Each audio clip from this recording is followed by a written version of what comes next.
Before Disney cleaned up animation for good, cartoons were wild, uncensored, and absolutely banned everywhere. Some of these films were so far ahead of their time that authorities literally threw filmmakers in jail. Others caused riots in theaters and sparked nationwide moral panics that lasted for decades. Fritz the Cat, 1972.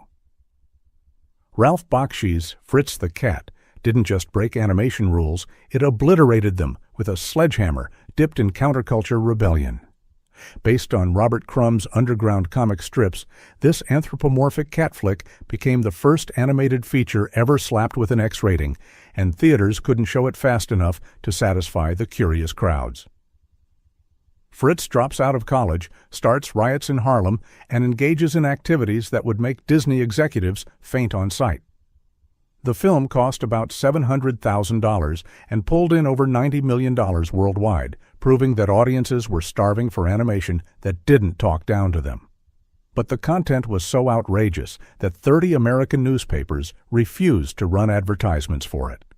Producer Steve Krantz had to fight the MPAA tooth and nail, arguing that animals having relations wasn't obscene, but they wouldn't budge on the rating. Critics were split down the middle. Some called it groundbreaking satire of the 1960s counterculture, others labeled it filthy garbage. Robert Crumb himself hated the final product so much he disowned the character forever, even going so far as to kill Fritz off in his comic strips just to prevent any more film adaptations. Bakshi received death threats from conservative groups, while underground film circles hailed him as a visionary. The film sparked heated debates about what animation could be.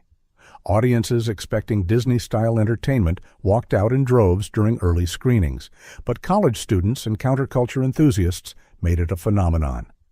Bakshi later said people forgot they were watching animation because the themes felt so real. The controversy made Fritz the Cat a cultural lightning rod that divided America along generational lines, proving animation could be just as powerful and provocative as any live-action drama. Heavy Traffic, 1973. Bakshi's follow-up to Fritz the Cat went even darker, diving headfirst into the urban decay of 1970s New York with zero apologies. Heavy Traffic mixed live-action photography with crude animation to create a pinball metaphor for inner-city survival that made viewers question everything they thought they knew about animated storytelling. The film follows Michael Corleone, a 22-year-old virgin cartoonist, living with his dysfunctional Italian father and Jewish mother in Brooklyn. But this wasn't your typical coming-of-age story. Bakshi filled it with graphic violence, explicit scenes, and raw street dialogue he recorded by walking around Harlem with a tape recorder. The X rating was inevitable, but theaters were now willing to book adult animation thanks to Fritz the Cat's success. Critics went absolutely wild for Heavy Traffic in ways they hadn't for Fritz. Newsweek praised its black humor, powerful grotesquerie, and peculiar raw beauty. Vincent Canby of the New York Times ranked it among his 10 best films of 1973. The Hollywood Reporter called it shocking, outrageous, offensive, sometimes incoherent, occasionally unintelligent, but also an authentic work of movie art. However, the film was immediately banned by the Film Censorship Board in Alberta, Canada, and faced heavy censorship elsewhere. Bakshi became the first person in animation since Walt Disney to have 2 financially successful films back-to-back, proving there was a real audience for mature animated content. The film's experimental techniques, mixing real photographs as backgrounds with animated characters, influenced countless animators and filmmakers who saw animation could be a legitimate art form for adults. Coonskin, 1975. Bakshi's third film was a satirical reimagining of Uncle Remus stories set in Harlem's criminal underworld, and it created such an explosive controversy that Paramount Pictures literally abandoned the project mid-distribution. The Congress of Racial Equality accused the film of being racist propaganda, staging protests that included smoke bombs thrown into theater lobbies. Originally titled Harlem Nights, the film features anthropomorphic characters Brother Rabbit, Brother Bear, and Preacher Fox, taking on organized crime, corrupt cops, and the mafia. Bakshi intentionally used blackface imagery and minstrel show stereotypes, claiming he was satirizing racism by exaggerating it to absurd extremes. He hired several black animators and graffiti artists to work on the project, including Brenda Banks, the first African-American female animator. The film premiered at the Museum of Modern Art in New York, but protesters disrupted screenings from day one. Paramount got so spooked by the backlash that they released Bakshi and producer Albert S. Ruddy from their contracts, selling the distribution rights to Bryanston Pictures. 2 weeks later, Bryanston went bankrupt, effectively killing the film's theatrical run.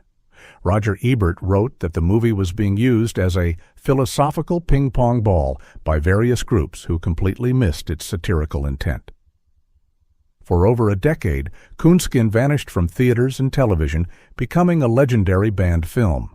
It was later re-released under different titles, including Bustin' Out and Street Fight, to avoid the controversial original name. In recent years, critics have reappraised it as a masterpiece of social commentary. Spike Lee and Quentin Tarantino have publicly defended the film, with many considering it Bakshi's greatest work. The controversy surrounding Coonskin effectively ended the era of adult animated features until the 1990s. Yellow Submarine, 1968. George Dunning's animated Beatles adventure faced surprising censorship challenges despite its seemingly innocent premise. The film's psychedelic visuals, abstract sequences, and countercultural themes made conservative groups nervous about its potential influence on young audiences during the height of the drug culture. Several American markets banned or heavily censored the film's more abstract sequences, particularly the Lucy in the Sky with Diamonds segment, which was widely interpreted as promoting substance use. The film's colorful, hallucinogenic imagery was seen as potentially dangerous during a time when authorities were concerned about LSD and other psychoactive substances becoming popular among young people. United Artists initially gave the film wide distribution, but many theater owners in conservative markets refused to show it or demanded cuts to specific sequences. Some drive-in theaters that specialized in counterculture content embraced it, but mainstream family theaters avoided it entirely. The film's association with the Beatles' more experimental music also made some distributors nervous about its commercial viability. Despite censorship challenges, Yellow Submarine became a landmark of animation art and influenced countless artists and filmmakers. Its innovative techniques and imaginative visuals proved that animation could be a serious artistic medium. The film's psychedelic aesthetic and experimental narrative structure inspired a generation of animators to push beyond traditional storytelling boundaries, even if it meant facing censorship and distribution challenges. Fantastic Planet, 1973.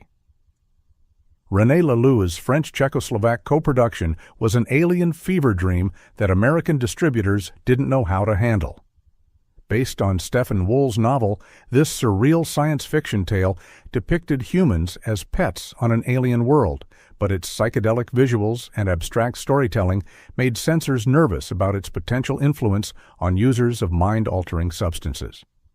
The film's bizarre imagery included giant hands plucking humans like flowers, meditation sequences that resembled trips, and creatures that defied all logic. American distributors worried the film would be used as a trip movie by audiences under the influence, leading to limited theatrical releases and outright bans in several conservative markets. Despite winning the Grand Prix at the Cannes Film Festival, Fantastic Planet struggled to find American theaters willing to show it. Many drive-ins and midnight movie venues that specialized in counterculture content embraced it, but mainstream theaters avoided it entirely. The film's anti-authoritarian themes and bizarre visuals were seen as potentially subversive during the height of the Cold War. Animation critics praised its innovative cutout animation techniques and surreal world-building, but censors remained suspicious of its content throughout the 1970s. The film developed a cult following among art house audiences and animation students, eventually being recognized as a masterpiece of experimental animation.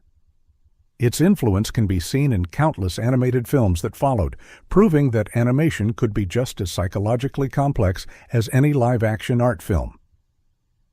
Watership Down, 1978. Martin Rosen's adaptation of Richard Adams' novel faced censorship challenges not for adult content, but for its surprisingly graphic violence and disturbing imagery that traumatized countless children despite its G rating. The film's realistic depictions of rabbit death and environmental destruction led to calls for re-rating and censorship in several markets. British censors initially gave the film a U rating universal, suitable for all ages, but angry parents demanded reconsideration after early screenings left children traumatized. The film's graphic imagery of rabbits being killed, scenes of environmental destruction, and overall dark tone were far more intense than audiences expected from an animated animal story. Several American theater chains pulled the film after receiving complaints from parents, and many markets demanded warning labels or refused to show it as children's entertainment. The film's distributor struggled to reposition it for older audiences, but the damage to its reputation had already been done. Television broadcasts were often edited or moved to late-night time slots. Despite controversy, Watership Down was praised by critics for its sophisticated storytelling and refusal to talk down to young audiences. The film's environmental themes and complex characters demonstrated that animated films could tackle serious subjects without being sanitized for children. Its influence can be seen in later animated films that similarly challenged assumptions about appropriate content for young viewers. Down and Dirty Duck, 1974. Charles Swenson's attempt to cash in on Fritz the Cat's success became one of the sleaziest animated disasters of the 1970s. Originally titled Cheap, until Roger Corman demanded a title change to exploit the adult animation market, this film about a repressed insurance adjuster and his vulgar duck companion pushed bad taste to absolute extremes. The plot follows Willard, a lonely white-collar worker with wild fantasies, who teams up with a foul-mouthed duck for a series of increasingly bizarre adventures. Unlike Bakshi's films, which used adult content to make social commentary, Down and Dirty Duck existed purely as exploitation material designed to shock audiences with graphic content and offensive stereotypes. Produced for just $110,000 by Roger Corman's New World Pictures, the film was promoted as an X-rated cartoon but was never actually submitted to the MPAA for rating. Starring voices of Flo and Eddie from the Turtles and Frank Zappa's band, the film featured music that was often better than the animation itself. Critics savaged it as a cheap ripoff attempting to exploit Fritz the Cat's success. The film faced immediate distribution problems due to its sleazy content and poor production values. Many theaters refused to book it, and those that did relegated it to late-night exploitation showings. Animation historian Jerry Beck later called it one of the most overlooked animated features of the 1970s, but also admitted it was a glorious experimental mess that current Hollywood would never attempt. Bobby London, creator of the unrelated Dirty Duck comic strip, publicly attacked the filmmakers for appropriating his character's name and causing confusion among fans. The film's crude animation, offensive content, and complete lack of redeeming social value made it a perfect example of how the adult animation movement devolved into cynical exploitation by the mid-1970s. Escalation, 1968. Ward Kimball's independently produced anti-war short represents one of the most shocking acts of rebellion by a Disney animator ever recorded. Created without studio approval during the height of the Vietnam War, Escalation used abstract animation and psychedelic imagery to deliver a scathing critique of American military policy. Kimball, a veteran Disney animator who worked on classics like Snow White and Fantasia, made the film entirely on his own time, using experimental techniques that were completely unlike his studio work. The 8-minute short featured disturbing imagery of warfare, death, and destruction rendered in vivid psychedelic colors that reflected the counterculture aesthetic of the late 1960s. The film's anti-establishment message and experimental animation style made it impossible to distribute through mainstream channels. Most theaters refused to show it, considering it too politically controversial and visually disturbing for general audiences. The film was relegated to underground film festivals and college screenings, where it developed a cult following among anti-war activists and experimental film enthusiasts. Disney executives were reportedly furious when they learned about Kimball's project, but couldn't take action since it was produced independently. The film's existence demonstrated the growing tension between established animation studios and artists who wanted to use the medium for political and social commentary. Escalation became a landmark of underground animation and influenced later filmmakers who saw animation as a legitimate vehicle for adult political discourse. Flaming Creatures, 1963. Jack Smith's experimental film blurred the lines between live action and animation through extensive use of elaborate costume design and stylized movement that created an almost animated effect. Shot on leftover military film stock for just $1,500, it immediately became one of the most censored films in American history. The film features performers in elaborate costumes and makeup engaging in gender-bending performances that challenged every social norm of the early 1960s.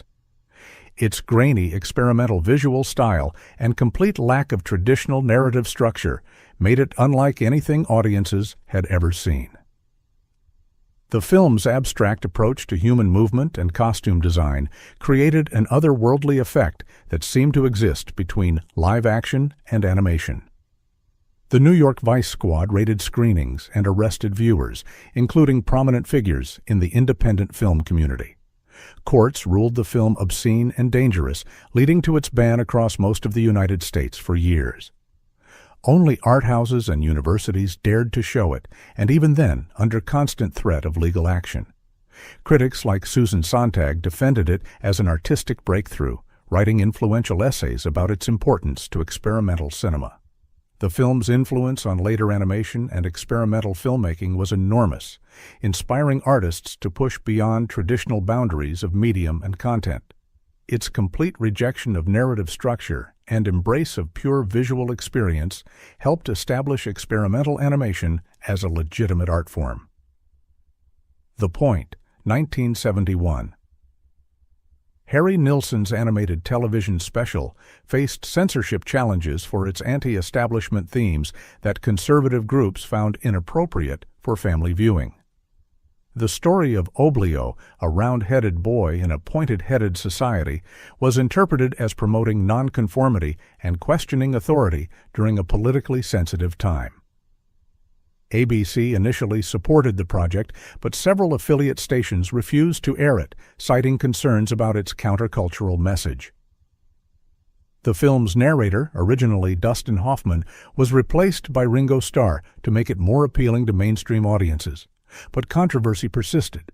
Some markets banned the special entirely, claiming its themes were subversive. Religious groups particularly objected to the film's questioning of social norms and authority figures, interpreting its message as encouraging children to rebel against parents and teachers.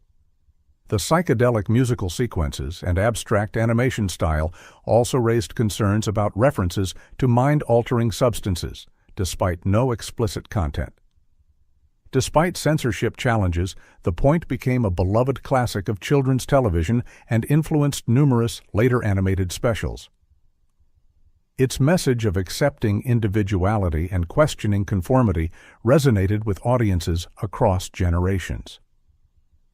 The film's success demonstrated that animated programming could address complex social themes while still entertaining family audiences, even if it meant facing initial resistance from conservative critics. Thank You, Masked Man, 1971. Based on legendary comedian Lenny Bruce's most notorious stand-up routine, this 7-minute animated short became one of the most controversial cartoons ever created. Directed by Jeff Hale and produced by John Magnuson, the film used Bruce's original audio recording to tell a twisted tale about the Lone Ranger that shocked audiences and faced widespread censorship.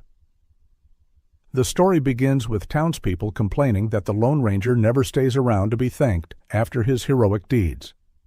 When pressed to explain why, the masked hero reveals his addiction to hearing, "Thank you, Mask Man," and eventually makes a shocking request involving Tonto that scandalized audiences. Bruce's rapid-fire delivery and use of offensive language made the short a lightning rod for controversy.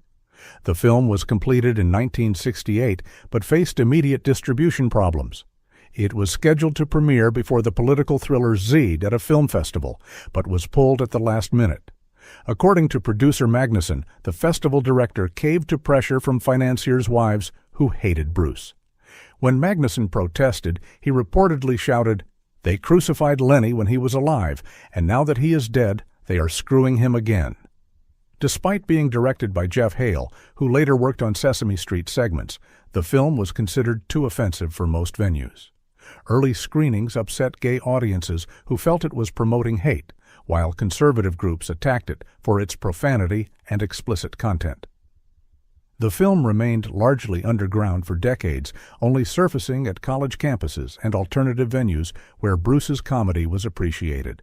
Its systematic suppression demonstrated how even animated shorts could face total censorship when they challenged social taboos too directly. The Hole, 1962. John and Faith Hubley's Academy. Award-winning short-faced broadcast restrictions throughout the 1960s and 70s due to its frank discussion of nuclear war and anti-establishment themes.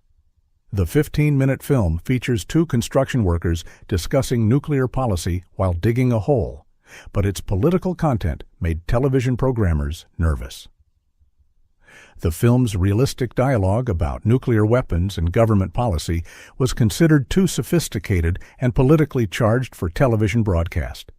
Many stations refused to air it during children's programming hours, and some banned it entirely due to its anti-nuclear message during the height of the Cold War.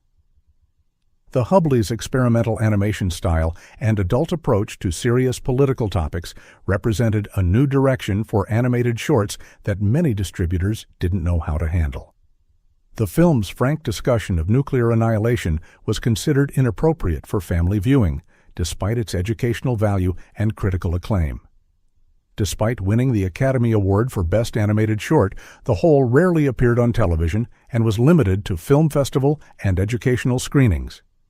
Its censorship demonstrated the challenges facing animated films that addressed serious political topics, even when presented with artistic sophistication and critical recognition. These films didn't just push boundaries, they demolished them completely and forced the animation industry to confront what cartoons could really be. Which of these banned masterpieces do you think was the most groundbreaking? And here's the real question that'll spark some heated debate. Should animation always play it safe for family audiences, or do we need more films like these that challenge, provoke, and occasionally traumatize viewers into thinking differently about what animated cinema can achieve?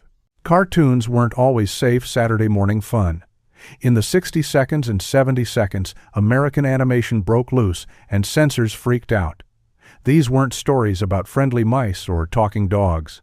These were wild experiments that pushed buttons, got pulled from theaters, and even sparked protests. What happens when animators throw out the rulebook and draw without fear? Let's uncover the American-made cartoons that went too far for their own good. Mad Monster Party, 1967. Imagine expecting the same cozy stop-motion charm that Rankin divided by Bass had delivered with Rudolph, the red-nosed reindeer, and instead being hit with a monster mash filled with skeletons, witches, and ghouls. That's Mad Monster Party? Released in 1967, it was marketed as family-friendly but leaned darker than audiences were prepared for. The film's premise is playful.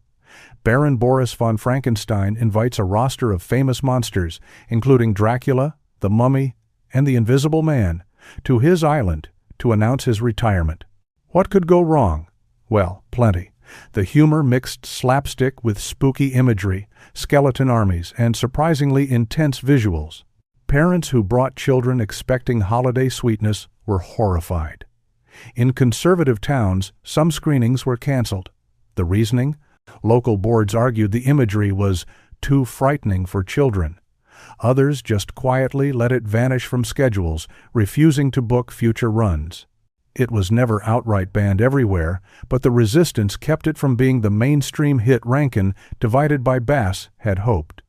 Ironically, that pushback helped build its cult following. College students and horror fans embraced it as a quirky oddity, half children's film, half gothic parody. Today, it's seen as a forerunner to the spooky stop-motion boom that later gave us The Nightmare Before Christmas. Back then, though, Mad Monster Party was a little too creepy for comfort. Heavy Traffic, 1973. Ralph Bakshi wasn't interested in safe cartoons. After the shockwaves of Fritz the Cat, he doubled down with Heavy Traffic. Released in 1973, it was part animation, part live action, and fully chaotic. The story followed Michael, a struggling underground cartoonist in New York, as he navigated gritty realities, broken families, street violence, and raw urban survival. Critics were split. Some praised it as honest and groundbreaking, while others dismissed it as offensive chaos. The Motion Picture Association initially refused to give it anything but an X rating. That alone guaranteed bans in multiple states and rejection from mainstream theaters. Canada flat out refused to classify it. Even American movie classics banned it decades later when they did retrospectives on Bakshi.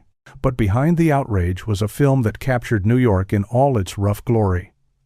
Bakshi fused surreal pinball-like visuals with bursts of shocking realism. Scenes would leap from cartoon exaggeration to live-action footage, making audiences feel like they were stuck inside a fever dream. Heavy Traffic only made a modest box office return, but its influence ran deep. Martin Scorsese praised its authenticity, and generations of independent animators cited it as inspiration. Banned or not, it proved animation could tell stories as raw and real as any live-action film. Coonskin, 1975. If one Ralph Bakshi film set off alarms, Coonskin rang every bell. Released in 1975, it attempted something no one else dared, satirizing race, stereotypes, and power in America through a mix of live action and animation. The main characters, Brother Rabbit, Brother Bear, and Preacher Fox, navigate a surreal world full of biting commentary. From the moment previews dropped, controversy followed. Activist groups protested, theaters pulled bookings, and cities banned screenings. Even before its release, protests shut down showings in New York.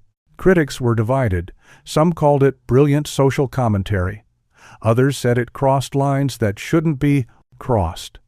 What made it dangerous wasn't gore or violence, but the mirror it held up. Bakshi exaggerated tropes to show how harmful they were, but not everyone accepted the satire. Many saw only provocation, not the critique. The controversy effectively buried the film for years, and yet underground audiences kept it alive. It became a midnight hit, a whispered-about title passed between students and collectors. Today, it's being re-examined as both daring and deeply uncomfortable, a reminder that animation could confront issues in ways live action never could. In the 70 seconds, though, Coonskin was simply too much. The 9 Lives of Fritz the Cat, 1974. When the original Fritz the Cat stormed theaters in 1972, it made history as the first X-rated animated feature. So, when a sequel arrived in 1974, audiences expected more of the same. What they got was stranger, harsher, and even more divisive. The 9 Lives of Fritz the Cat ditched Ralph Bakshi for a new director, but it kept the chaos alive. Instead of one story, the film was broken into bizarre segments, each one dropping Fritz into a different scenario, parodying politics, counterculture, and even space adventures.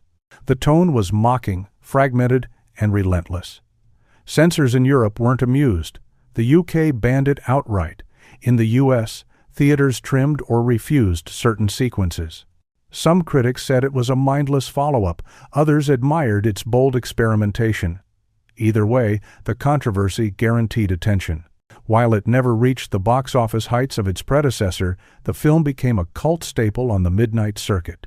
Fans who loved the chaos saw it as a raw snapshot of the 70 seconds, messy, loud, and unwilling to behave. Banned in some places, ignored in others, The 9 Lives of Fritz the Cat proved lightning could strike twice, even if it burned bridges along the way. Dirty Duck, 1974. Of all the oddball American animations of the 70 seconds, Dirty Duck might be the strangest. Released under Pration under Bay, Roger Corman's New World Pictures, it followed a straight-laced office worker dragged into bizarre adventures by a talking duck. The animation was rough, the jokes were outrageous, and the whole thing felt like an underground comic brought to life. Theaters didn't know what to do with it. Some booked it, then canceled screenings after a single night. Cities like Boston and Chicago banned it completely.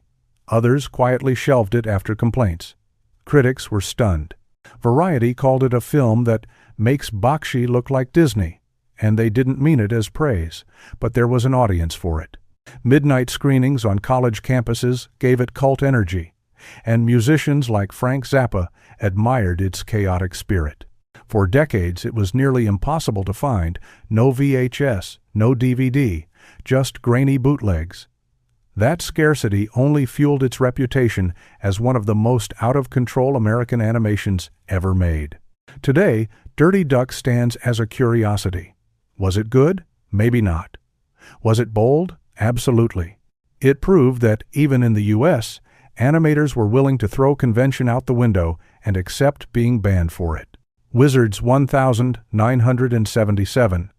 When Ralph Bakshi pitched Wizards to 20th Century Fox, the studio thought they were getting a safe fantasy adventure, a cartoon version of The Lord of the Rings. What they got instead was a post-apocalyptic allegory about technology, propaganda, and the rise of tyranny. Imagine colorful elves and fairies suddenly confronted with footage from the darkest chapters of human history. That's the movie Bakshi delivered. Fox executives panicked. They demanded cuts, but Bakshi refused. Parents groups across the U.S. quickly targeted it, outraged that a cartoon could include such heavy themes. Some theaters caved and canceled bookings, while others slapped on age restrictions. Despite the pushback, it developed a rabid cult following, especially on college campuses. Mark Hamill, fresh off Star Wars, even voiced a role and praised the project. For Bakshi, Wizards was about proving that animation could deliver political allegory just as powerfully as live action. And he succeeded. The blend of traditional hand-drawn art with rotoscoped battle sequences gave it a raw edge that mainstream audiences weren't ready for. Fox tried to bury it, but the fans resurrected it. Today, it stands tall as one of the boldest animated features of the 70 seconds. Thank Tunnel Vision, 1976. Tunnel Vision wasn't a single film. It was a patchwork of live-action and animated shorts stitched together into a faux TV channel of the future. Released in 1976, it promised audiences a look at what programming might look like in the year 1985. What they got was edgy satire, chaotic sketches, and animated bits that went much further than most television ever would. Censors hated it. Several states banned screenings outright, arguing the shorts crossed lines of decency. In many cities, theaters pulled it after just a few nights. The animated segments, wild, surreal, and often biting, were especially controversial. They mocked authority, challenged social norms, and refused to play nice. Critics were split. Some dismissed it as juvenile shock, while others praised it as a clever snapshot of 70 seconds counterculture. For younger audiences, it became an instant cult favorite, especially in midnight showings. The film's anthology format meant every few minutes brought a new surprise, making it feel unpredictable and rebellious. Over time, Tunnel Vision faded from mainstream memory, but survived in underground fan circles.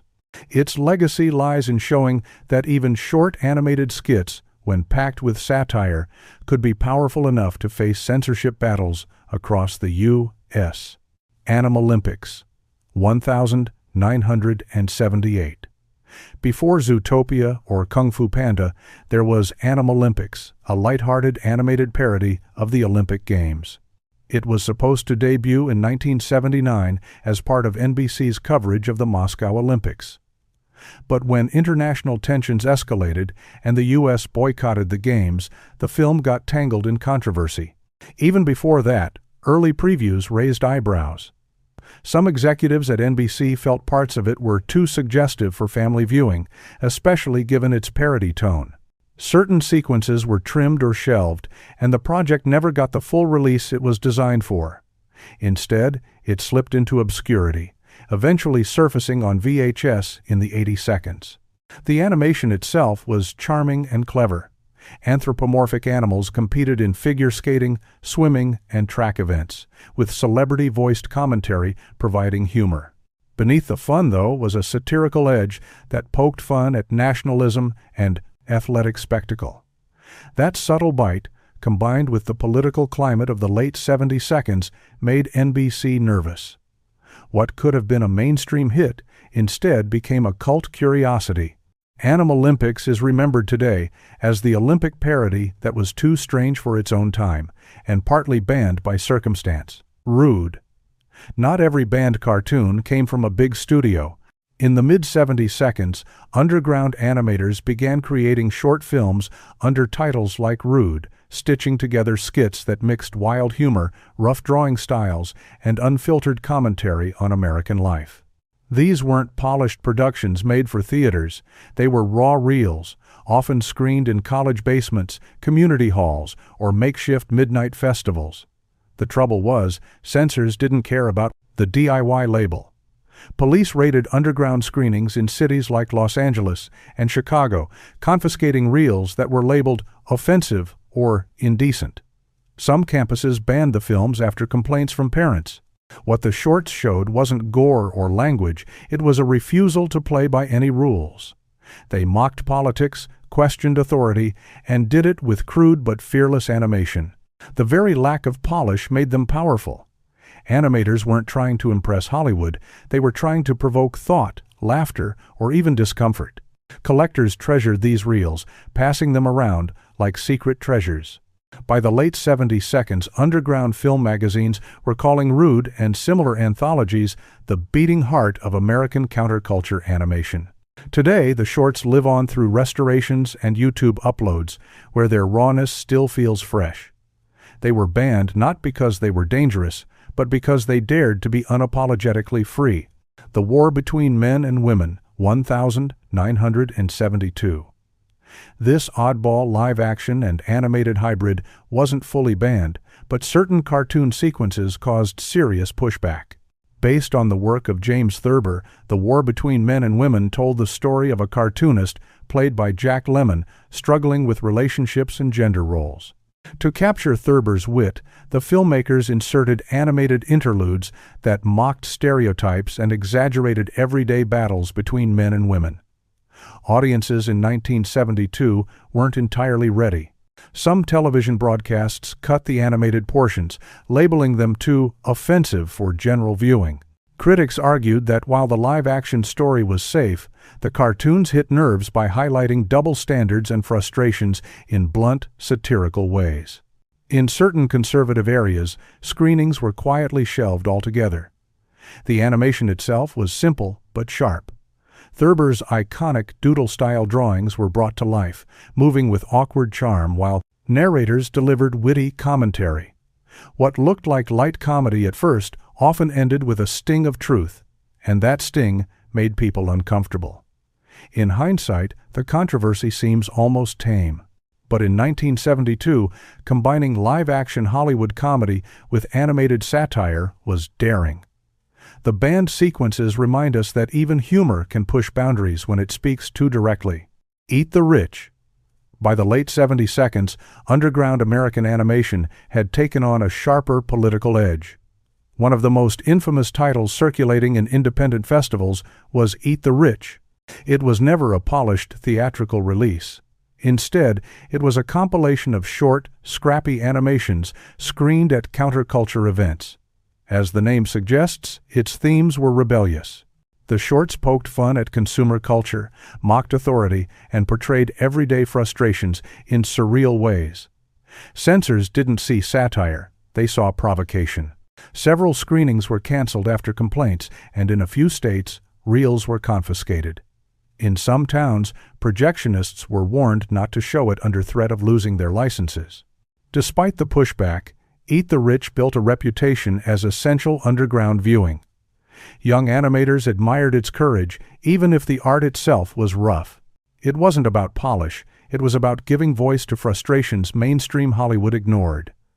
Today, remnants of the anthology survive through fan recordings and festival archives. Watching it now feels like opening a time capsule of American counterculture, messy, loud, and determined to be heard, no matter who tried to silence it. So there you have it, 14 American animated films and shorts from the 60 seconds and 70 seconds that rattled censors, outraged critics, and baffled audiences. From Bakshi's unfiltered visions to underground reels passed hand to hand, these weren't safe cartoons. They were statements, experiments, and sometimes accidents that proved animation could be just as disruptive as live action. Which one of these would you hunt down first? Let me know in the comments, hit like, and subscribe for more forgotten corners of film history. What if the cartoons of the 1960s weren't the colorful, harmless stories we imagine, but daring works that rattled censors and disappeared for decades? Imagine reels locked away, screenings canceled, films whispered about like forbidden treasures. These weren't just animations. They were bold statements, strange experiments, and sometimes accidents of history that proved too much for their time. And while many were erased from public view, a handful survived, waiting to shock and surprise you all over again. Yellow Submarine, 1968. It looked like harmless fun, but censors saw a different story. George Dunning's Yellow Submarine was the Beatles' Technicolor adventure, an animated trip through Pepperland packed with surreal landscapes and singing sea creatures. But beneath the bright colors and whimsical songs, conservative groups saw something dangerous. The film's psychedelic style, with its kaleidoscopic imagery and dreamlike transitions, was viewed as an invitation to explore altered states of mind. At the height of the 1960s culture wars, that was enough to get entire sequences banned. The controversy centered on the film's most abstract moments, like the Lucy in the Sky with Diamonds sequence. Its floating imagery and flowing patterns made many officials nervous that it was teaching the wrong lessons to impressionable viewers. In conservative American towns, theaters simply refused to screen it. Some European markets followed suit, cutting whole sections they considered too suggestive. Even though the movie carried no direct messages about substances or rebellion, its visual language was enough to trigger censorship. Despite this, Yellow Submarine became a massive hit in areas where it was allowed to play. Fans were captivated by its bold look, the Beatles' playful energy, and the way it redefined what animation could achieve.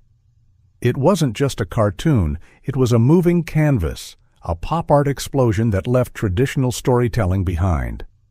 Artists, animators, and musicians cited it as inspiration for years to come. For all its cheerful characters and sing-alongs, Yellow Submarine terrified censors because it showed how powerful pure visuals could be. It blurred the line between children's entertainment and cultural revolution, and that made it one of the most unlikely banned films of the decade. Flaming Creatures, 1963. This wasn't just a film, it was a raid waiting to happen. Jack Smith's Flaming Creatures looked nothing like the polished animations audiences expected. Shot on leftover military film stock and costing barely over $1,000, it blurred the line between live performance and animation, using elaborate costumes, surreal movement, and camera tricks that created the feeling of a living cartoon. Yet what really set it apart was its refusal to play by any rules, narrative, cultural, or moral. When screenings began in New York, the reaction was swift and brutal. The police raided theaters, seizing reels, and even arresting audience members. Imagine sitting down to watch an experimental short and ending up in handcuffs. Courts branded the film obscene, and suddenly, Flaming Creatures was banned across nearly the entire United States. To conservative watchdogs, its dreamlike sequences of shifting identities and gender-bending characters represented a direct attack on social norms. To artists and critics, it was revolutionary. Susan Sontag, one of the era's sharpest cultural voices, defended the film, calling it an artistic breakthrough. In her essays, she argued that Smith had created a visual poem, something beyond narrative, designed to expand the language of cinema. That didn't stop the film from being hunted down, censored, and hidden away for years. Only universities, underground clubs, and art festivals dared to screen it, always with the looming threat of legal action. Flaming Creatures proved that animation wasn't just about characters or story. It could be about sensation, movement, and pure imagery. The fact that it was banned only amplified its legend, turning it into one of the most talked-about underground films of the 1960s. 1001 Nights, 1969. When the god of manga takes on ancient legends, censorship is almost guaranteed. Osamu Tezuka, the creator of Astro Boy, stunned fans when he released 1001 Nights, an animated epic that was nothing like the child-friendly shows that made him famous. Instead of space adventures or robot heroes, this was an adult retelling of classic Arabian tales, lavish, experimental, and filled with imagery that many considered far too daring for mainstream audiences. Japanese critics were shocked, audiences were divided, and international markets? They slammed the brakes immediately. The film was labeled too risque, too surreal, and too experimental to be shown widely outside Japan. Countries across Asia and Europe outright banned it, while American distributors passed, fearing backlash. What shocked censors most wasn't just the story's adult undertones, but Tezuka's fearless approach, mixing slapstick comedy with abstract art, dazzling montages, and moments that pushed right up against cultural taboos. But for those lucky enough to see it, the film was unforgettable. Tezuka's imagination spilled across the screen in ways no one had seen before.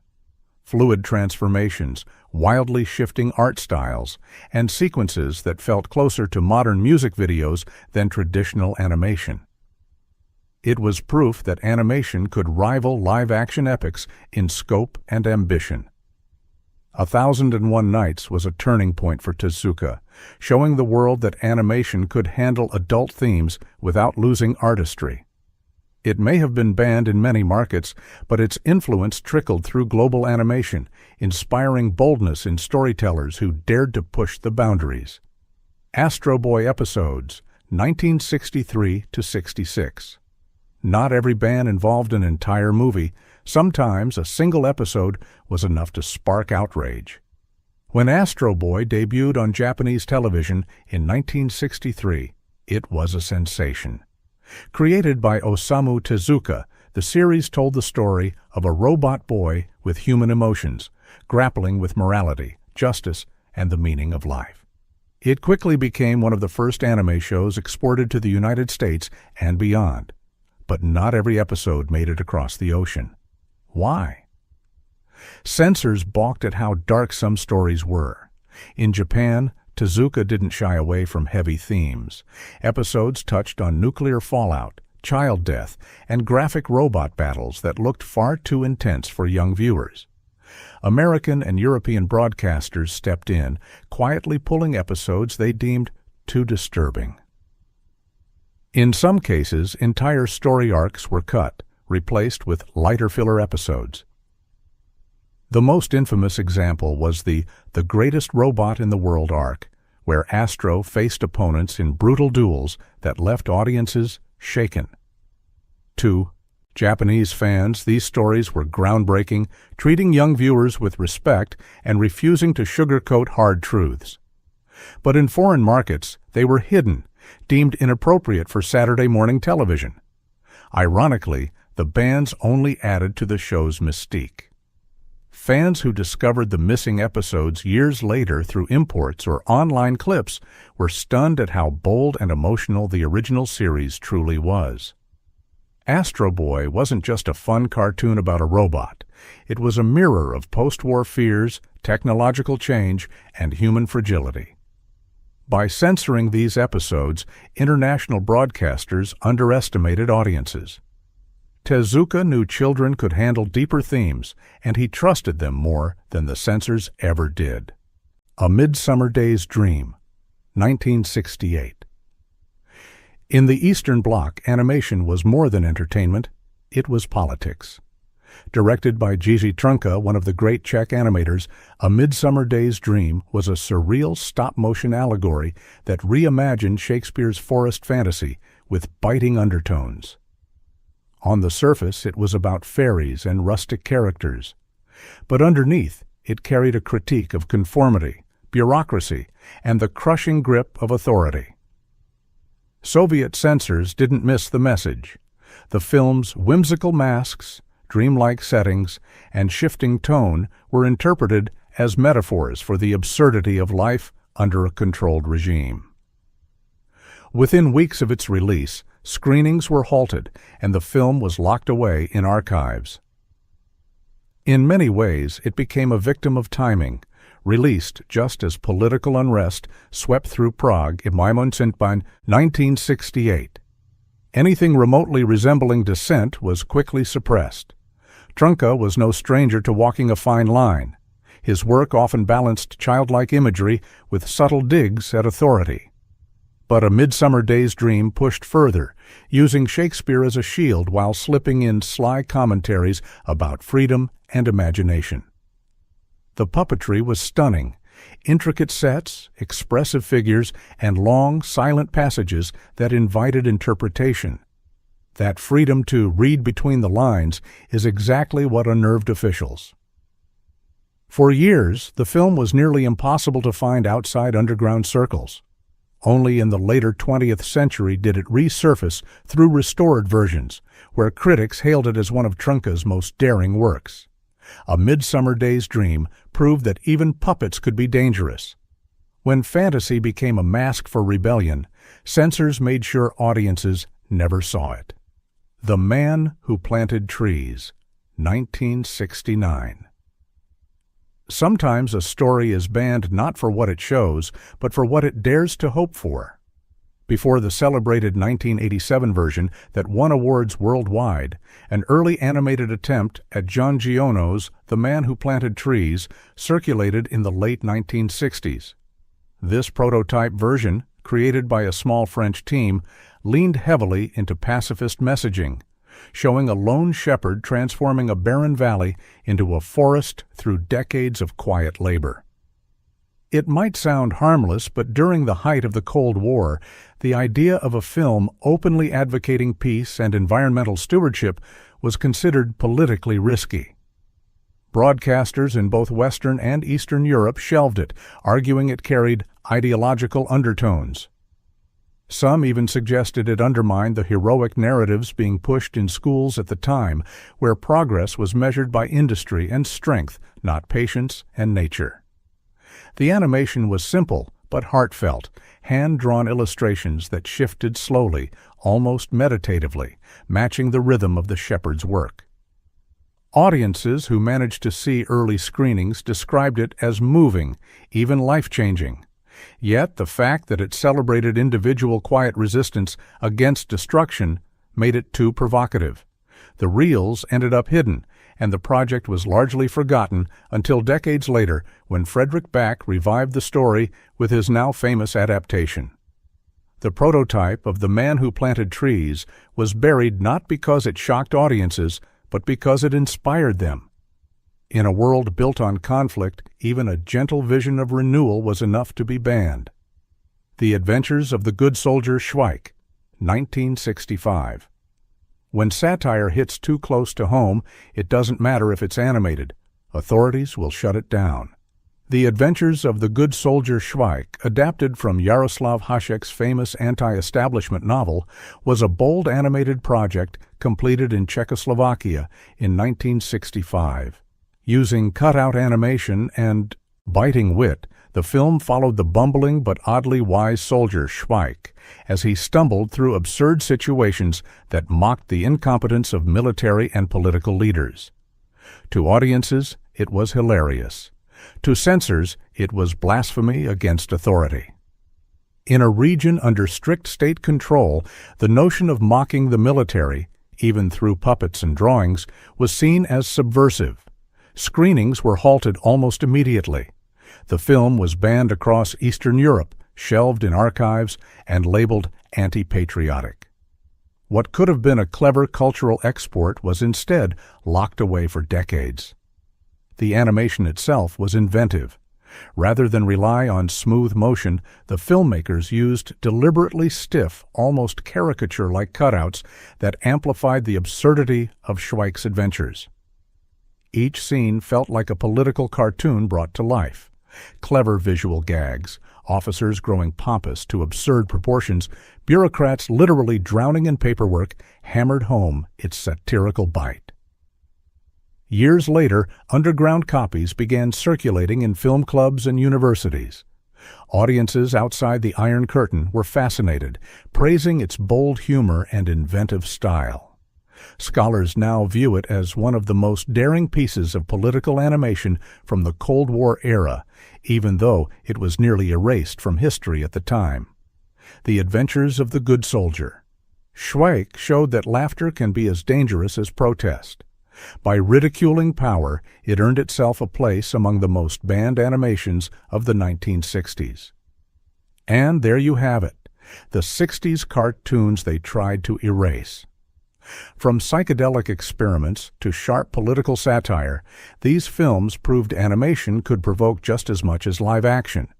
Some were banned for being too weird, others for daring to speak the truth, but all of them left a mark. Which one surprised you most? Share your thoughts, spread this list to fellow film lovers, and hit subscribe for more hidden stories of cinema. What happens when animation stops playing it safe and instead drops jaws, turns stomachs, and sends censors scrambling for their red pens? The 1970s were supposed to be all about peace, love, and bell-bottoms. But in the world of animation, things got wild, weird, and downright scandalous. Why did so many animated films get yanked from screens and slapped with bans across the globe? Are you ready to dive into the decade that shocked the world with ink, paint, and outrage? You might not look at cartoons the same way again. Fritz the Cat, 1972. What happens when an animated cat does things even live action stars wouldn't dare? You get Fritz the Cat, the film that broke every rule in the book, clawed its way into theaters, and left a trail of outrage in its wake. Forget everything you think you know about cartoons. In 1972, director Ralph Bakshi adapted Robert Crumb's counterculture comic strip and turned it into a jaw-dropping feature that was absolutely not for kids, or the faint of heart. Fritz the Cat made history as the first animated feature to be slapped with an X rating in the United States. That alone was enough to make conservative America spit out its cornflakes. But it didn't stop there. Imagine a film where a talking cat explores every taboo: graphic sex, rampant drug use, wild parties, and riotous anti-establishment rants, all drawn in bright, playful colors. The plot? Fritz, a slacker college student, and yes, a cat, dives headlong into a psychedelic journey through 1960s America, crossing paths with beatniks, Black Panthers, and every kind of misfit the era could conjure. The censors went ballistic. Fritz the Cat was outright banned in the UK upon release, labeled unfit for public exhibition. In Australia, it got the boot for obscene content.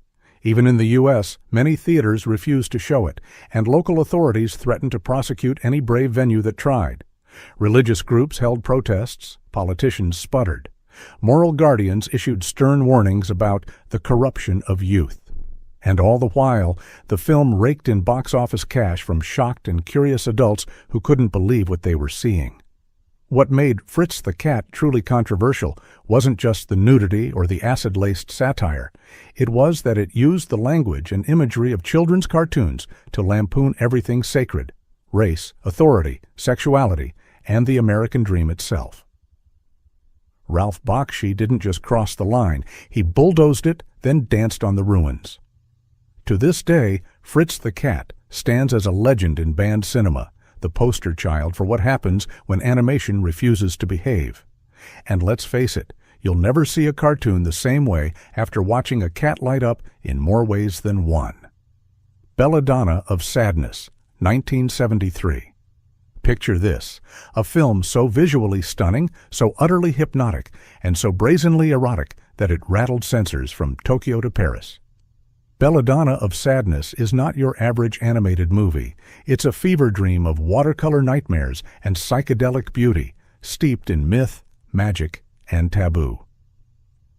Directed by Eiichi Yamamoto, this Japanese adult anime pushed boundaries so far that some countries simply slammed the door shut. The story follows Jeanne, a peasant woman in medieval France who is accused of witchcraft and ultimately makes a deal with the devil.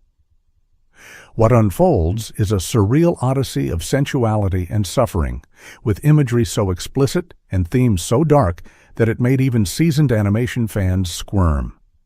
The film doesn't just hint at sexuality, it revels in it, with scenes of orgiastic rituals, demonic temptation, and raw, unfiltered emotion painted in lush, swirling colors. When Belladonna of Sadness hit theaters in 1973, it immediately sent shockwaves through Japan's film community. Censors demanded edits. Some screenings were outright banned. In Europe, the reaction was even sharper. French censors declared the film too perverse for public audiences. In the United States, it was considered unfit for any mainstream release and languished in obscurity, whispered about as a lost, forbidden classic for decades. Why all the fuss? Belladonna wasn't just sexual, it was political. Its raw depiction of female suffering, revenge, and empowerment clashed with traditional values. The animation style, part hallucination, part art gallery, wasn't like anything audiences had seen. For many, the film's psychedelic visuals were as disturbing as its themes. And yet, its artistry was undeniable, a kaleidoscope of agony, ecstasy, and rebellion set to a hypnotic avant-garde score. Decades later, Belladonna of Sadness has been rediscovered and embraced as a masterpiece of adult animation, a film that dared to go further, look deeper, and make even seasoned censors nervous. But make no mistake, in the 1970s, it was the animated film that haunted those who tried to keep art inside the lines. Are you brave enough to watch the witch dance? A Clockwork Blue, 1972. Who said animation had to be innocent? Certainly not the minds behind A Clockwork Blue, a film that took the world's newfound love of risque parodies and cranked the shock factor to 11. Released in 1972 at the absolute height of cinematic boundary pushing, this X-rated cartoon dared to go places even Stanley Kubrick's A Clockwork Orange wouldn't have dreamed of. The result? Censorship committees are practically diving for the off switch, and audiences everywhere are left blinking in disbelief. A Clockwork Blue isn't subtle.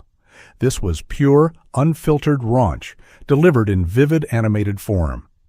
The film follows Homer, a bumbling time traveler who zips through history and fairy tales. Except in this version, every classic character is reimagined through a wildly adult lens. Little Red Riding Hood? A lot less innocent than you remember. Snow White? Let's just say the dwarves get up to far more than whistling while they work. The script throws in double entendres, slapstick debauchery, and sight gags so blue they made even open-minded viewers blush. Censors wasted no time coming for this one. The UK's British Board of Film Classification flat out refused the film a rating, effectively banning it from public screening. The United States was a patchwork. Some cities let it run in grindhouse theaters, others banned it outright, while religious groups lobbied for federal action against cartoon pornography. In Australia and Canada, the film faced similar treatment. No public release, no distribution, no chance of making it into the mainstream. What made A Clockwork Blue so dangerous? On the surface, it was the gleeful sexual content and constant parade of naked cartoon bodies. But the deeper issue was the way it lampooned cherished icons, corrupting fairy tales and nursery rhymes with a wink and a nudge. For many, it was the final straw, proof that nothing, not even childhood stories, was safe from the 1970s cultural upheaval. Today, A Clockwork Blue is mostly a curiosity, a rare find for animation historians, collectors, and those who can handle its unapologetic crudeness. But its legacy is carved in the annals of banned cinema, proof that sometimes shock value alone can rewrite the rules of what's allowed on screen. Who knew cartoons could cause such a ruckus? Tarzan, Shame of the Jungle, 1975. Think Tarzan, but make it French, naked, and completely unhinged. Tarzan, Shame of the Jungle, isn't just a spoof. It's a wild, irreverent assault on the heroic jungle archetype, one that traded loincloths for controversy and swung headfirst into the crosshairs of censors around the world. If you're picturing Saturday morning cartoon vibes, think again. This was a midnight movie that left jaws on the floor and a trail of angry letters in its wake. Created by cartoonist Picha and writer-director Boris Schulzinger, Tarzan quickly earned its place as one of the most infamous animated parodies of the era. The premise? Tarzan, yes, that's the real name, battles the evil Queen Bazonga and her army of giant sentient breasts. The film gleefully piles on sexual innuendos, crude humor, and visual gags, all while sending up colonial adventure stories with a wink that's hard to miss. As soon as the film hit screens in 1975, censors pounced. In New Zealand, Tarzan was banned outright, with authorities declaring it injurious to the public good. Ireland's Film Censor Board followed suit. In the U.S., the original X-rated version faced lawsuits from the estate of Edgar Rice Burroughs, creator of Tarzan, which forced a hasty rebrand and a wave of cuts to secure an R rating. Even then, several states simply refused to show it. For audiences, the experience was equal parts hilarious and scandalous. Some critics called it subversive satire, others said it was smut masquerading as comedy. But the one thing no one could ignore was its impact. Tarzan proved that animated films could take on sex, power, and politics with the kind of ferocity usually reserved for live-action cult hits. Today, Shame of the Jungle is a cult classic, a relic of a time when animated films could still shock, titillate, and get entire countries worked up into a frenzy.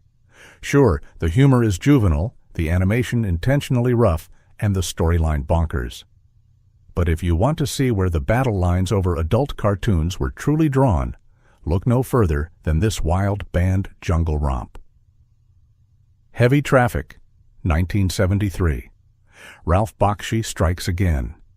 If Fritz the Cat was a warning shot, Heavy Traffic was a full-on declaration of animated war, a film that dared to plunge headfirst into the filth, chaos, and heartbreak of urban America. Released in 1973, Heavy Traffic didn't just push boundaries, it set fire to them, then danced through the ashes with a manic, defiant grin. The story centers on Michael, a young cartoonist living in New York City who drifts between dysfunctional family drama and the violent, unpredictable street life outside his door. Heavy Traffic is a psychedelic kaleidoscope of sex, drugs, racial tension, and dark comedy, blending live-action shots with gritty, jagged animation. The result is a relentless, feverish tour through a city on the brink, a world where hope, humor, and horror are always tangled together. Censors were, once again, not amused. In the United Kingdom, the film was slapped with an X rating and heavily cut, delaying its official release for years. South Africa banned it outright, citing offensive sexual and racial content. Australia's Film Board refused to classify it. Even in the U.S., theaters hesitated. Some ran midnight screenings for curious adults, others wouldn't touch it at all. The outcry wasn't just about the explicit sex and violence, though there was plenty of both. Heavy Traffic also held up a cracked, merciless mirror to American society, refusing to sanitize or sugarcoat anything. Critics were divided. Some called it a work of unflinching genius, others dismissed it as exploitative trash. But audiences, especially younger adults and counterculture fans, flocked to it. Bakshi's refusal to compromise made Heavy Traffic an essential artifact of its era, the kind of film that made you laugh, cringe, and maybe question your own sense of decency. Is it art? Is it filth? Or is it, as some have argued, an animated time capsule that captured the raw energy and unease of the 1970s like nothing else? Regardless of where you stand, one thing is clear. Heavy Traffic hit with the force of a speeding subway, leaving censors and viewers alike reeling from the impact. Once Upon a Girl, 1976. Once upon a time, fairy tales were told by the fireside, filled with gentle morals and innocent heroes. Then along came Once Upon a Girl, and those bedtime stories would never be the same. This 1976 American animation didn't just subvert fairy tales, it gleefully dragged them through the gutter, dressing up classic stories with X-rated jokes, graphic scenes, and more nudity than an entire decade of Playboy centerfolds. The setup? The film is framed as a sort of mockumentary, with Mother Goose herself on trial for supposedly corrupting young minds. She recounts her true versions of Cinderella, Jack and the Beanstalk, and Little Red Riding Hood, each retold with outrageous, sexually explicit twists. Forget glass slippers and magic beans.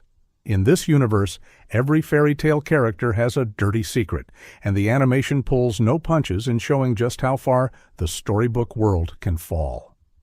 Predictably, censors went into full meltdown. The Motion Picture Association of America slapped the film with an X rating, effectively blocking any mainstream distribution. Several states, including Texas and Georgia, banned public screenings entirely. In the UK and Australia, Once Upon a Girl was refused classification and denied release. Religious and parental groups howled about cartoon pornography, and some even demanded the FBI intervene. Yet, for all the controversy, the film found its audience on the grindhouse and midnight movie circuits, where adults curious about the forbidden fairy tales packed theaters. Critics were baffled. Was it a dirty joke, a bold satire, or just tasteless provocation? Maybe it was all three. What's certain is that Once Upon a Girl became a symbol of just how far 1970s animators were willing to push, and how desperately the old guard tried to pull them back. Today, the film lives on as a bootlegged oddity, a collector's item for those who like their fairy tales with a side of scandal. If you ever wondered what would happen if the Brothers Grimm collaborated with a bunch of renegade animators in a basement, look no further. The 9 Lives of Fritz the Cat, 1974. If you thought Fritz the Cat was as wild as it could get, think again. In 1974, the 9 Lives of Fritz the Cat upped the ante, delivering more controversy, more surreal satire, and more outraged censors than ever before. While Ralph Bakshi famously walked away from the sequel, displeased with how producers handled the character, that didn't stop filmmakers from taking Fritz on an even wilder ride through the decade's hottest button issues. This time, the film splinters Fritz's life into a series of alternate realities. Each life becomes an over-the-top adventure, from a post-apocalyptic nightmare to a psychedelic trip through the world of the rich and powerful. Every segment goes after a new taboo: politics, religion, racism, war, even the counterculture itself.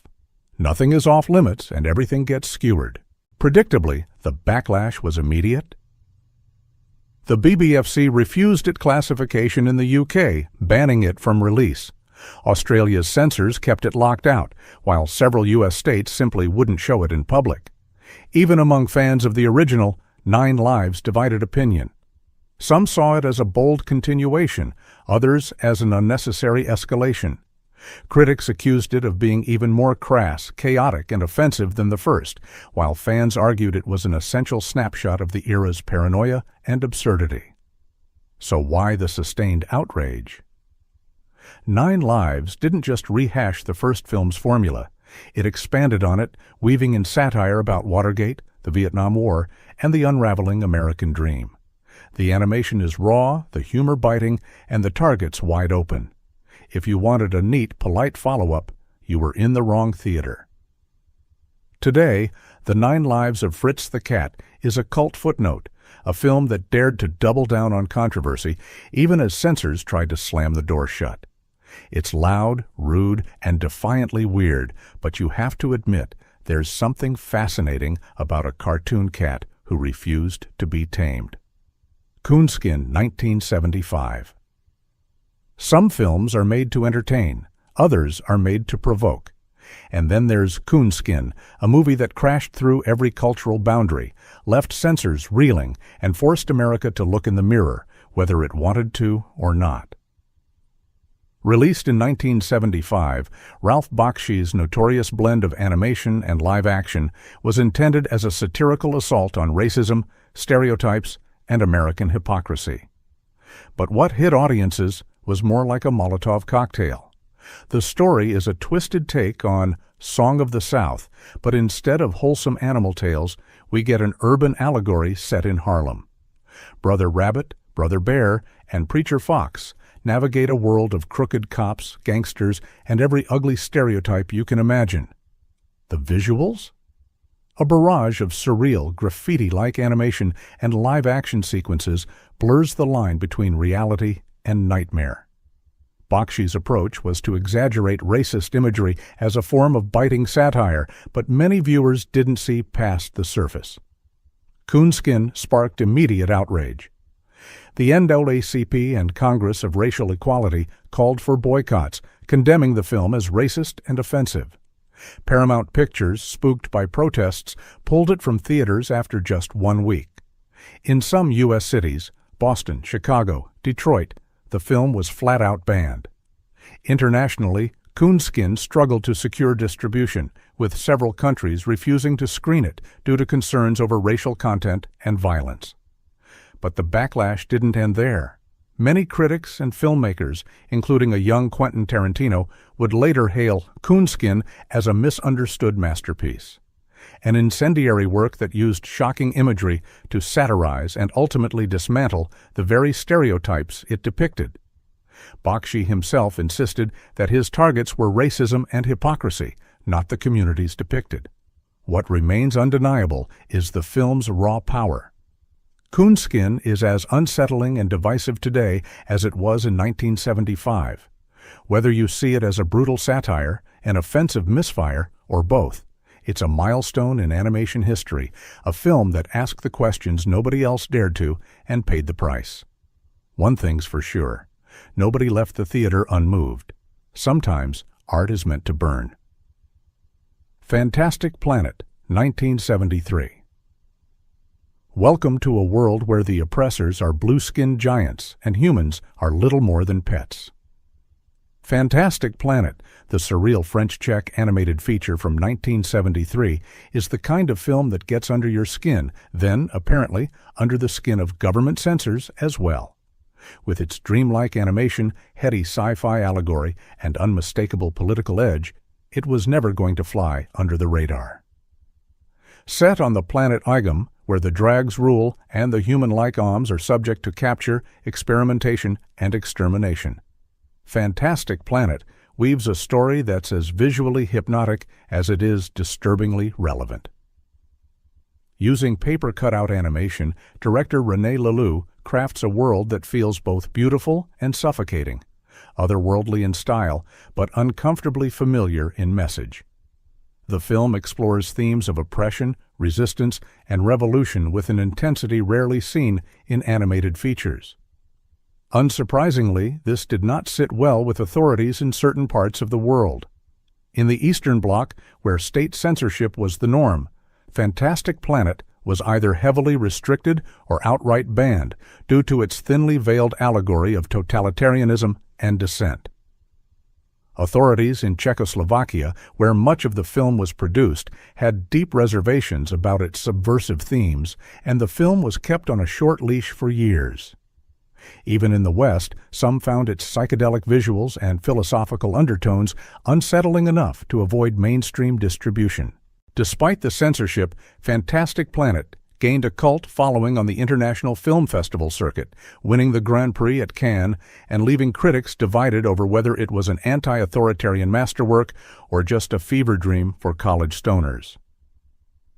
Today, it's celebrated for its radical art and enduring message, a banned film that dared to challenge the very idea of who holds the leash and who gets to run free. Animated films aren't supposed to make you think this hard or look this strange. Down and Dirty Duck, 1974. If you ever wondered what would happen if Underground Comics hijacked a Saturday morning cartoon, look no further than Down and Dirty Duck. Released in 1974, this X-rated oddity came flapping out of left field, armed with vulgarity, countercultural attitude, and a stubborn refusal to behave. For censors and conservative critics, it was just too much, a duck too dirty for public consumption.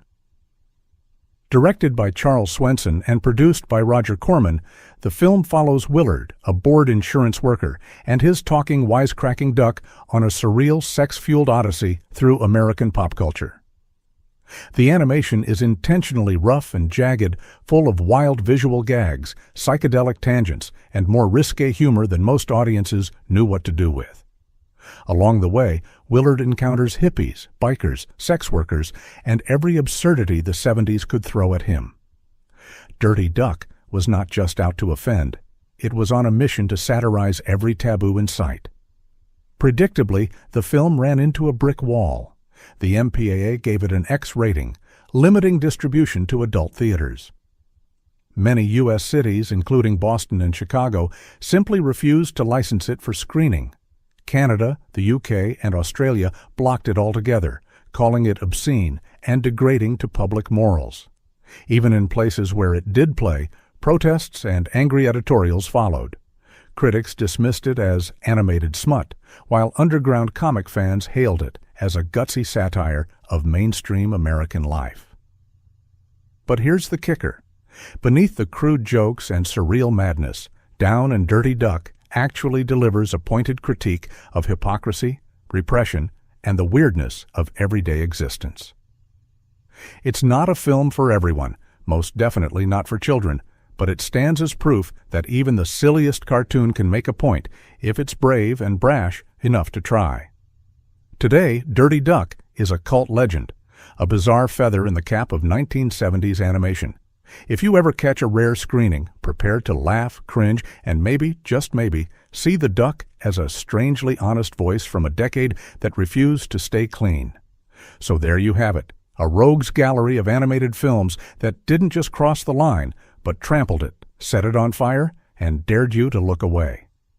Which one shocked you the most? Which would you still risk watching, knowing the uproar they caused? Drop your thoughts in the comments, subscribe for more cinematic deep dives, and hit that like button if you believe animation should never be put in a box. After all, in the world of banned cartoons, nothing is ever just black and white. What if the cartoons you grew up with weren't just for kids, but so controversial that entire countries tried to erase them from existence? We're not talking about a few angry parents or pearl-clutching critics. We mean flat-out bans, police raids, and worldwide outrage. So what makes an animated film so dangerous that censors lose their minds? How far is too far for a cartoon? Grab your popcorn. What you're about to see is way wilder than any Saturday morning show. Fritz the Cat, 1972. Let's kick things off with a bomb so explosive it detonated the boundaries of animation forever. Fritz the Cat didn't just raise eyebrows, it got whole countries to slam the door shut.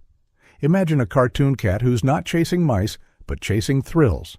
Drugs, sex, riots, race wars, and political chaos, all delivered in a style that's more underground comic than Saturday morning special. Ralph Bakshi, the twisted genius behind it all, set out to burn down every rule about what animation could be. Fritz isn't some sanitized, lovable furball. He's a lecherous, rebellious feline who stumbles through a psychedelic, X-rated version of 1970s America. The social commentary is razor-sharp and, at times, gleefully cruel.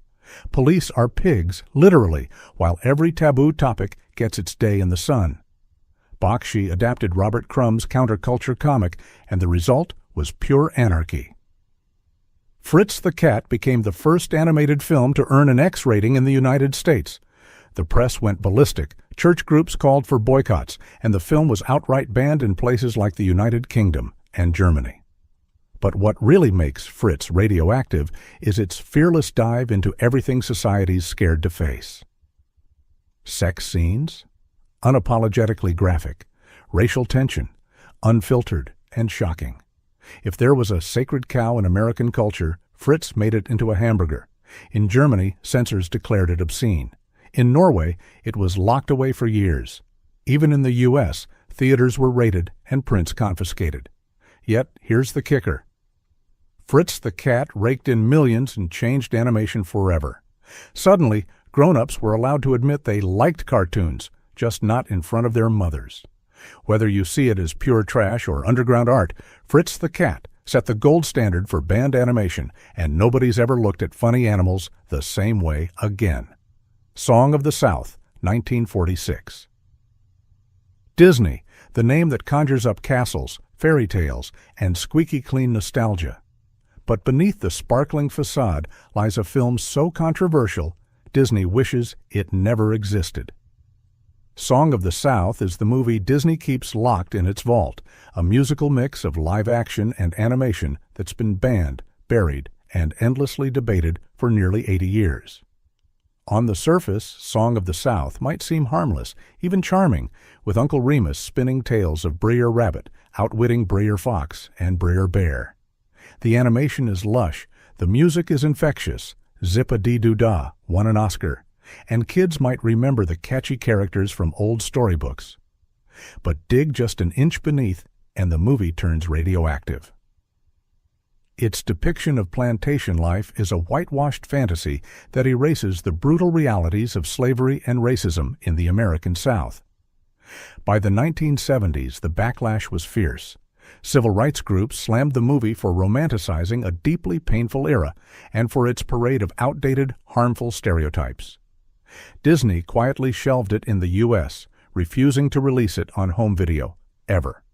Internationally, it got banned or restricted in countries like the UK and Sweden.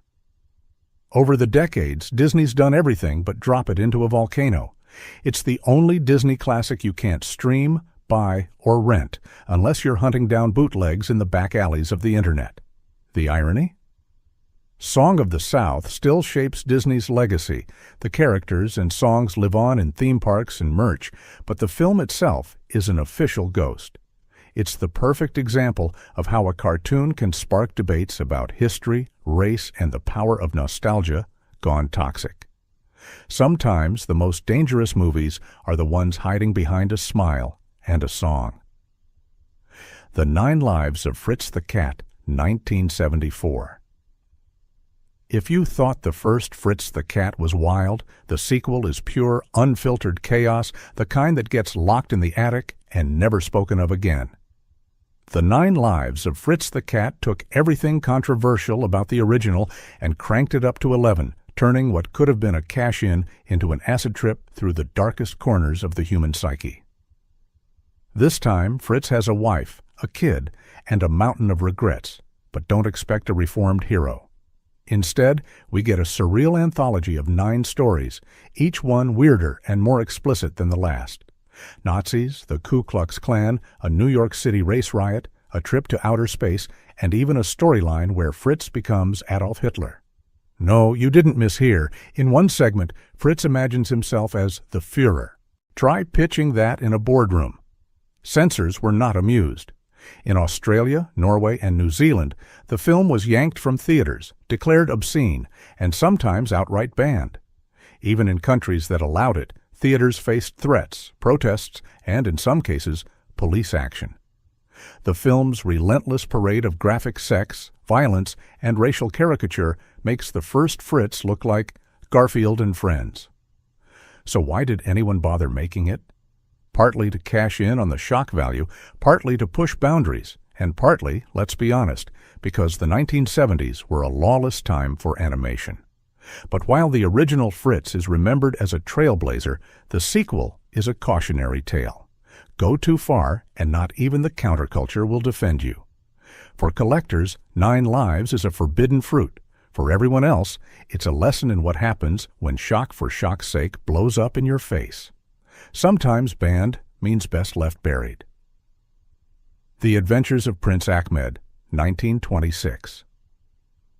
Most people think cartoons got scandalous in the 70s, but censorship's shadow was there from animation's very beginnings. Enter The Adventures of Prince Ahmed, a 1926 German film that's not only the oldest surviving animated feature in history, but it's also one of the first to get hit by the ban hammer. How's that for an origin story? Directed by Lotte Reiniger, this mesmerizing silhouette animation brought the Arabian Nights to life in a swirl of shadows and light. It's breathtakingly beautiful, innovative, and full of magic carpets, evil sorcerers, and daring escapes. But as the Nazi Party's grip tightened on Germany in the 1930s, Prince Ahmed became a political hot potato. The problem? The film's non-European hero, a proud, daring, brown-skinned prince, and its unapologetic embrace of Eastern fantasy. For the Third Reich censors, who were obsessed with Aryan purity, this was unacceptable. Prince Ahmed was banned outright in Nazi Germany, declared unfit for the German public. Its Arabian setting, multicultural cast of characters, and themes of adventure outside the Western canon were seen as subversive, even threatening. The film survived only thanks to international acclaim, with Prince smuggled out of Germany and celebrated at film festivals in France and the UK. Today, Prince Ahmed is recognized as a pioneering masterpiece, but its history reminds us that censorship isn't just about violence or sex. It's about who gets to be the hero and who gets erased. Sometimes the boldest thing an animated film can do is simply exist. For all its grace and beauty, Prince Ahmed remains a monument to the power and the peril of telling stories that don't fit the dominant mold. Watership Down, 1978. If you thought rabbits were cute, harmless fluffballs, Watership Down is here to ruin your childhood, and maybe your sleep schedule. This British animated epic is notorious for being one of the most disturbing kids' movies ever made, and in some countries, it wasn't just traumatizing, it was outright banned. Adapted from Richard Adams' novel Watership Down, tells the story of a band of rabbits fleeing the destruction of their warren. But forget everything you know about cute woodland creatures. This movie is a bloody, unflinching survival saga. We're talking eyes gouged out, throats ripped open, animals screaming in agony, all rendered in gorgeous, hand-drawn detail. The film doesn't flinch, and neither do the censors. In the UK, thousands of parents wrote angry letters after their kids emerged from screenings in tears, traumatized by the violence. Some theaters started putting up warning signs, others just stopped showing the film altogether. In the U.S., Watership Down dodged an R rating, but only barely. Countries like Norway and Finland slapped on age restrictions or banned it outright for excessive cruelty. For decades, Watership Down was held up as a cautionary tale about misleading marketing.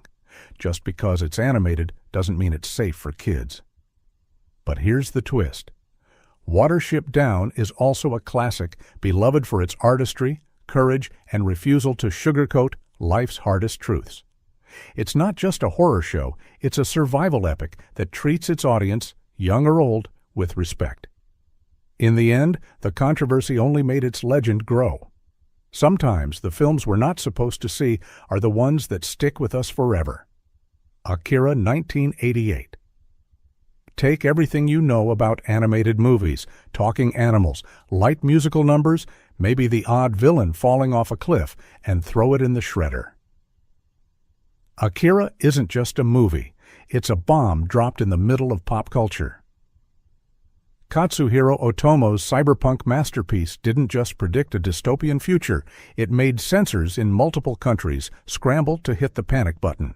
Set in a neon-lit, post-apocalyptic Tokyo, Akira is a maelstrom of violence, body horror, psychic mayhem, and government corruption.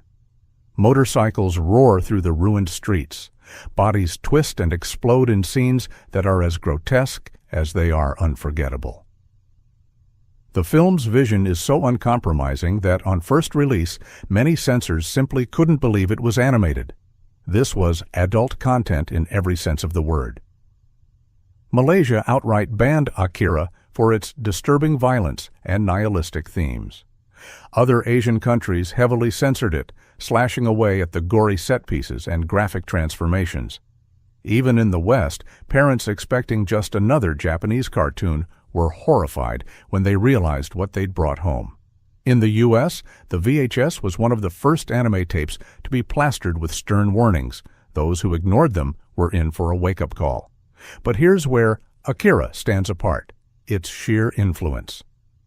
The film didn't just break rules, it rewrote the playbook. Animators, directors, and musicians cite Akira as their creative North Star. The movie's cult following only deepened as copies were smuggled into countries where it was banned, creating a black market of animated rebellion. Was Akira too much for its own good? For nervous censors, absolutely. But for everyone else, it's proof that animation can be deadly serious, deeply disturbing, and staggeringly cool, all at the same time. Some movies get banned for pushing boundaries. Akira got banned because it obliterated them. Barefoot Gen, 1983. Some films get banned for being crude, lewd, or shocking. Barefoot Gen is banned for something far more haunting. It tells the truth. This Japanese animated feature, based on Keiji Nakazawa's own childhood, doesn't pull a single punch in depicting the atomic bombing of Hiroshima. The result? A film so raw, so emotionally eviscerating, that it was suppressed in its own country and across the world. Barefoot Gen opens in the days before the bomb, then lets you witness, in agonizing detail, the instant the world ends. Flesh melts, skulls shatter, children scream, blinded and burning. And all of it is painted with the delicate, heartbreaking artistry of classic anime. There's no filter, no comfort, and absolutely no animation for kids here. In the 1980s and again in the 2000s and 10s, Japanese authorities, often at the urging of right-wing politicians, banned or restricted Barefoot Gen in school libraries and public broadcasts. The reason? It was too disturbing, yes, but also too critical of Japan's wartime regime, too honest about the suffering inflicted on its own people. For censors, the unvarnished truth about Hiroshima was as dangerous as any horror movie.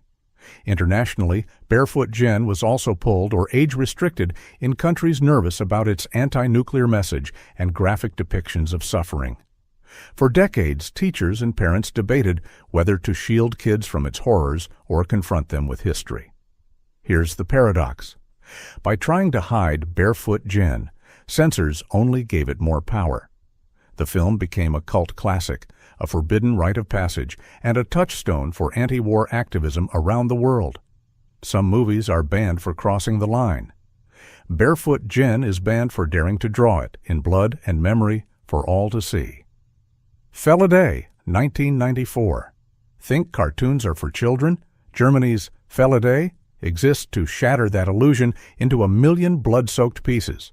On the surface, it's a murder mystery starring cats, but under the surface, it's a fever dream of violence, graphic sex, and existential horror that left censors sputtering, "Who thought this was okay?" Feliday follows Francis, a house cat who moves to a new neighborhood and finds himself investigating a string of feline murders. What unfolds is a descent into the darkest corners of the animal and human psyche. The killings are brutal, throats slashed, bodies mutilated, brains bashed in. Alongside the gore, the film features frank depictions of cat mating, sexual assault, and disturbing flashbacks to Nazi-era experimentation on animals. German censors, who'd greenlit the project thinking they were getting the next The Aristocats, lost their minds. Feliday was immediately slapped with age restrictions and, in some regions, pulled from theaters entirely. In Turkey, the film was outright banned, deemed too obscene and morally harmful to the public. Internationally, parents who mistakenly rented Feliday for their kids returned the tapes with horror stories of traumatized children. But Feliday is more than just shock and awe. Beneath the carnage, it's a surprisingly deep meditation on trauma, power, and the cost of survival. For adult animation fans, it's become a cult classic, the size 7 of cat cartoons. For everyone else, it's a cautionary tale. Never judge an animated film by its cover. Some stories are drawn in darkness for a reason. Animal Farm, 1954. Animal Farm isn't just a banned cartoon, it's a banned weapon. Adapted from George Orwell's anti-totalitarian classic, this British animated feature turned a farmyard fable into an ideological Molotov cocktail. And the censors? They were the very regimes Orwell warned about. Funded in secret by the CIA as part of a Cold War propaganda campaign, Animal Farm hit theaters with a mission: to expose the horrors of Soviet-style communism and spark a little revolution in the process. In the film, the animals rise up against their human oppressor, only to end up crushed beneath the trotters of new, even crueler rulers, thinly veiled stand-ins for Stalin and his regime. The ending, darker and more hopeless than Orwell's novel, left audiences shaken. Predictably, Animal Farm was banned in the Soviet Union and its satellite states, Czechoslovakia, Poland, East Germany, Hungary, and more. Communist censors denounced it as imperialist propaganda and counter-revolutionary filth. Copies were seized, screenings raided, and anyone caught distributing the film risked a visit from the secret police. Even in the West, Animal Farm wasn't always welcomed with open arms. Some countries hesitated to screen a film with such overt political messaging, worried it might incite unrest. But for millions behind the Iron Curtain, Animal Farm became a legend, a dangerous story passed from hand to hand, watched in secret, and debated in whispers. Its ban only made it more powerful, fueling underground resistance and keeping Orwell's warning alive. Sometimes the most dangerous cartoons are the ones the government doesn't want you to see. Rock and Rule, 1983. You'd think a sci-fi rock opera starring mutated animals with original music from Debbie Harry, Lou Reed, and Iggy Pop would be every animation fan's dream. But Rock and Rule, Canada's first adult animated feature, was so bizarre and boundary-pushing that censors and even its own studio panicked. What started as a passion project turned into a cautionary tale of censorship, lost reels, and a film almost wiped from history. Set in a post-apocalyptic future where humans have been replaced by mutants, think glam rats and punk dogs, the story follows a young band who get caught in the web of Mock Swagger, a rock star sorcerer planning to summon a demon with the ultimate song. The plot is a fever dream of sex, drugs, and supernatural spectacle, but what really set off the alarms was the film's unapologetic tone. The visuals are hallucinogenic, characters curse and party, and the underlying message is more punk rebellion than Disney magic. When Rock and Rule arrived in America, MGM freaked out. The film was quickly cut, redubbed, and sanitized. Whole musical numbers vanished, and the film was yanked from most theaters within weeks. Censors in other countries flagged the movie for sexual imagery and drug references. In the UK and Australia, it barely saw daylight except in underground midnight screenings. But here's where it gets wild. As the film bombed commercially, fans started trading bootlegs and original soundtracks. The movie found new life as a cult classic, precisely because it was so hard to find. Directors like Guillermo del Toro and musicians across the spectrum would later call it ahead of its time. Rock and Rule isn't just a banned film. It's a testament to the creative chaos that happens when nobody is watching or when everyone's too scared to let you be seen. The Magic Voyage of Sinbad, 1962. It's not every day that an animated fairy tale gets wrapped up in global politics, but The Magic Voyage of Sinbad found itself a victim of Cold War paranoia. Produced by the legendary Soviet studio Soyuz Multfilm, this gorgeously animated epic follows the legendary sailor Sinbad as he embarks on a surreal journey packed with monsters, magic, and jaw-dropping set pieces. The animation is lush, inventive, and brimming with old-school charm. But in the West, especially the UK, the magic voyage of Sinbad was slapped with a ban, not for violence, sex, or blasphemy, but for politics. Censors accused the film of being a Trojan horse for Soviet propaganda, embedding communist ideals in its heroic narrative and glorifying a collectivist spirit over individual heroics. The mere association with Russia in the height of the Cold War was enough to land the movie on government blacklists, regardless of its innocent source material. British authorities restricted screenings, citing concerns that children's minds could be subtly swayed by foreign values. U.S. distributors, wary of the Red Scare, re-edited and dubbed the film to erase any dangerous undertones. In some countries, the ban lasted into the 1980s, long after the Iron Curtain began to rust. The real irony?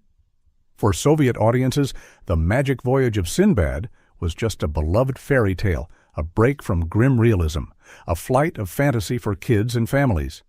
But for the West, it became a symbol of how even children's entertainment could turn into a political battlefield. In the end, what was meant to enchant became entangled in suspicion, showing that no cartoon is ever truly just a cartoon when world powers are watching. Tintin in the Congo, 1931. Long before Tintin became a global icon, he made a stop in the Congo and stepped right into a firestorm of controversy that's still burning today. Tintin in the Congo, originally a comic, was adapted into an animated short in 1931. What followed was a legacy of bans, protests, and outright rejection in country after country. On the surface, it's a simple adventure. Tintin, the Belgian reporter, heads to colonial Africa for hijinks with his dog, Snowy. But under the glossy animation lies a colonial fever dream of racist caricatures, white supremacy, and paternalistic propaganda. Africans are depicted as lazy, childlike, and in constant need of a white savior. The violence toward animals, lions, crocodiles, antelopes, only adds fuel to the outrage.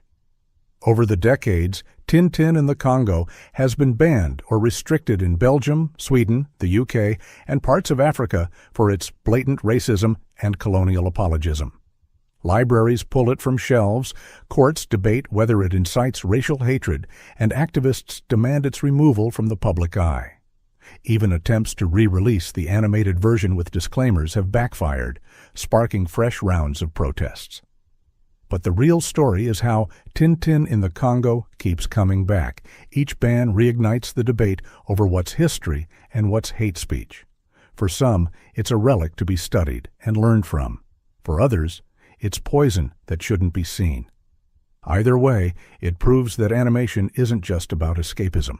Sometimes, a cartoon is a cultural battleground, and Tintin in the Congo is still fighting its war nearly a century later. So, what did we learn here, besides the fact that cartoons can shake empires, topple governments, and terrify censors from every corner of the globe? Turns out, animation isn't just child's play. It's a battlefield of ideas, identity, and rebellion. Which banned film would you dare to watch, and which one do you think went too far? Drop your wildest thoughts below, subscribe for more stories they tried to bury, and remember, the most dangerous cartoons are always the ones you're told not to see.